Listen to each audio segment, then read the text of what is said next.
kan in agi bayan an haran kang zo akan mo na turan My name is Kimteii. ni akan tlana I live with my family, my husband, our 5-year-old son, my parents-in-law, and my brother-in-law. We arrived in Mizoram last year in 2023 after our village was burned. The night when our village was burned, we rushed to pack in the small school bag and flee at 2 o'clock in the morning. We ran to the jungle to find a safe place.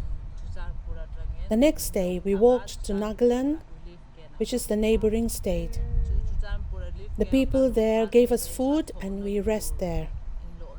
Then we were taken by the army in their car to Churatanpur, which is another place in Manipur.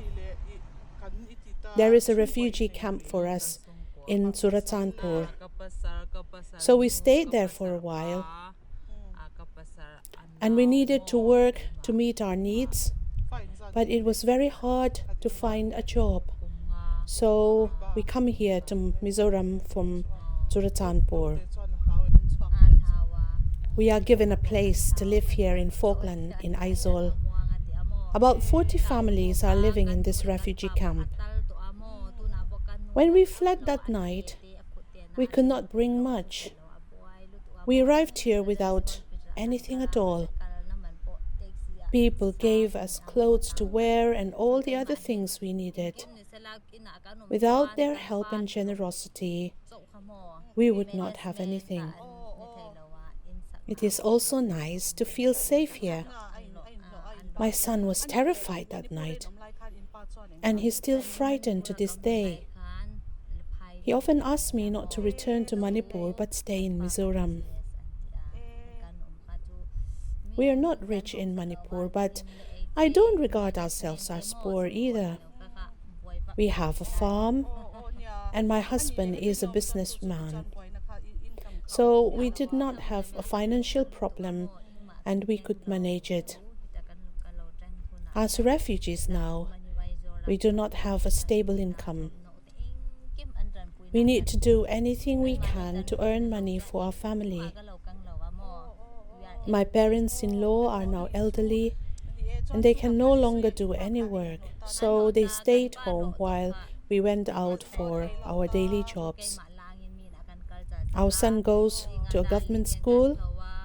He walks to their school with other children from the camp.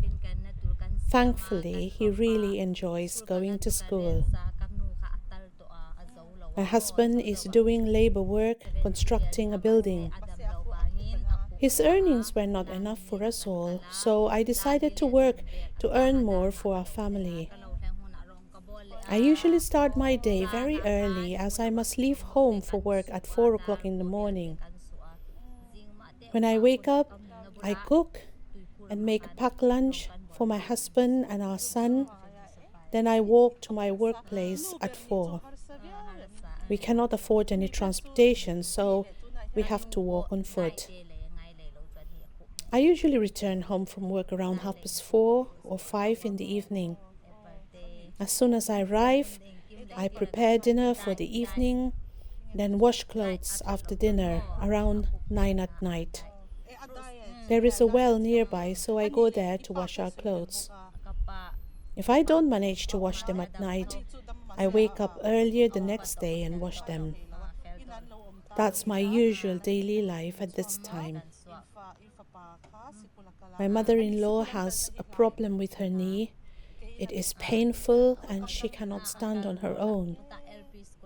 Even though she is only 70 years old, she needs care. And she also needs to follow a special diet because of her knee. But because she cannot move about independently, we also need to buy diapers for her while we are away during the daytime. The diapers are very expensive. One day we needed to take her in a taxi to the ZMC hospital, which is a government hospital here. It cost us 1,000 rupees, which is a lot of money for us. Being a mother of the family can be very challenging. The biggest challenge we have is money. We sometimes receive help like rice, oil, and other things, but we do not have money to buy the things we need. And that's a problem for us as a family. It's good to be here, but we long to go back to our hometown in the future. But we also know that there is nothing in our land anymore, and we do not have a home to walk into anymore. So even if we manage to return to Manipur, we have a big problem starting a family. Our worry is how to live there and how to start.